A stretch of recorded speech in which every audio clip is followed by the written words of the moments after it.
मार्ग तयार करते ही पदयात्रा नसून हे तालुक्याच्या लोकांना जोडण्याचं काम साहेबांनी केले। कारण साहेबांचं मूळगाव जाडगाव आज ती यात्रा बनावीपर्यंत होते। यात्रा एकवी वगैरे सगळं गाव पूर्ण तालुक्याचे दक्षिण उत्तर व पूर्व पश्चिम जोडण्याचं काम माननीय रवी पाटील साहेब करत आहेत। त्याबद्दल मी एक भारतीय नागरिक एक जर रहिवासी म्हणून त्यांचं मनापासून आभार व्यक्त करतो, त्यांचं मनापासून अभिनंदन करतो। साहेबांच्या माध्यमातून जर शहरात असेल तालुक्यात विविध गावात असेल मला वाटते कोट्यवधीचा निधी साहेब कोणतेही संविधानिक पदावर नसताना त्यांनी आणले ही विशेष बाब आहे।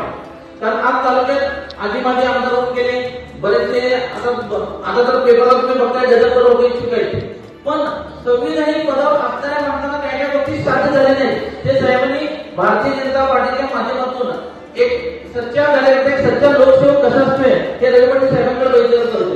त्याबद्दल मी रवी पाटील साहेबांचं जितकं कौतुक करावं तितकं थोडं आहे।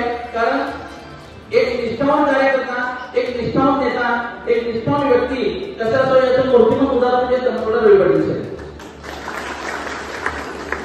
आज जर शहरात वर्षानुवर्षे ज्या समाजाला कोणी बघितलं नव्हतं, जो वंचित होता उपेक्षित होता, त्या वंचित उपेक्षित समाजाच्या माध्यमासाठी आज रवी पाटील साहेबांनी मला वाटते जत तालुक्याच्या सर्व समाजांना संघटित करून प्रत्येक समाजाला साहेबांनी सभागृह वाटप केले। परीख समाज असेल, कोळी समाज असेल, गोंडी समाज असेल, वडद समाज असेल, लिंगायत समाज असेल, धनगर समाज असेल, वर्षानुवर्षे हा समाज उपेक्षित होता। रवी पाटील साहेबांच्या माध्यमातून आज शहराच्या ठिकाणी प्रत्येक समाजाला सभागृह होतं। त्या सभागृहाच्या माध्यमातून तालुक्यातील विविध गावातील जो उपेक्षित समाज आहे तो तालुक्याच्या ठिकाणी आल्यानंतर त्या समाजाला जोडण्याचं काम रवी पाटील साहेबांनी केले।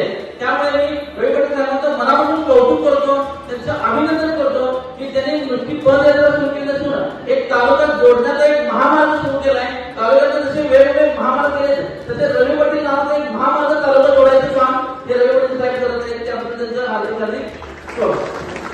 अभिनंदन।